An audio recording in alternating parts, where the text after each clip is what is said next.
All right, so here I am at the Flitesim.com, Flite.com, and this is just my first impression of their yoke. This is a force feedback yoke. It's pretty nice. It's large, so the immediate consideration would be size. All metal. This thing is a beast. So I'm in X-plane. Pretty sure this is X-plane. So I'll kind of see what happens here. Okay. So now I'm getting some airspeed.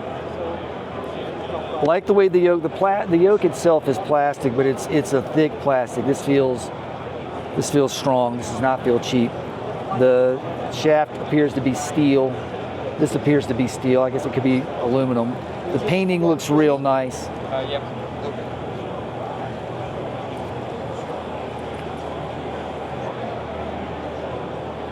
I love that what you can't tell is there's clearly, so there's force when I pull back and pull forward, and then as I kind of roll.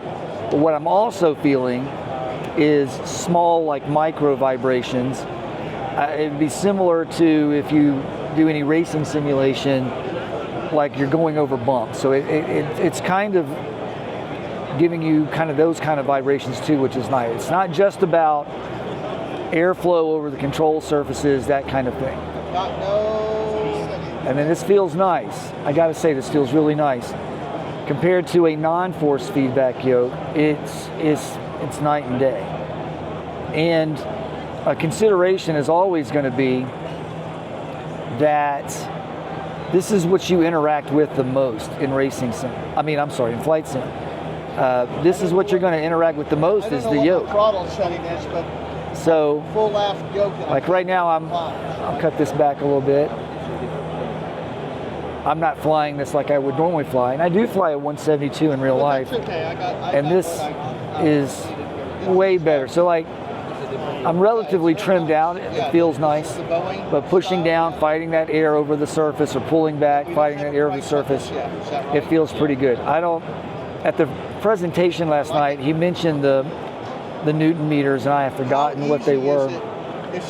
But this is great.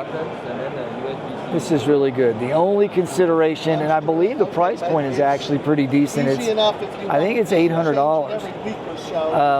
That's not a small amount of money, but for what you're getting, I think it's a reasonable price, considering there's budget yokes that are $200 or $300. So this feels really good. The biggest consideration for me, if I were to try to integrate this into my rig, would be the size. I would have to figure that out. Take that off. Very good. Thanks for being here. But this feels wonderful. And I can imagine doing this and then going back to my non-force feedback yoke it's going to be problematic. So yeah, this feels good. Like this kind of, and again, you can feel those micro vibrations. I may just try to land this on a road or something just to feel what the landing's like. I have no idea where the airport is. Let me kind of get something straight and just see. Yeah, and maybe not landing on a runway might be kind of interesting. Here we go. Here's a stretch of road. Emergency landing. Let's see what happens. I'm just going to cut throttle all the way and see if I can't put it down on this road.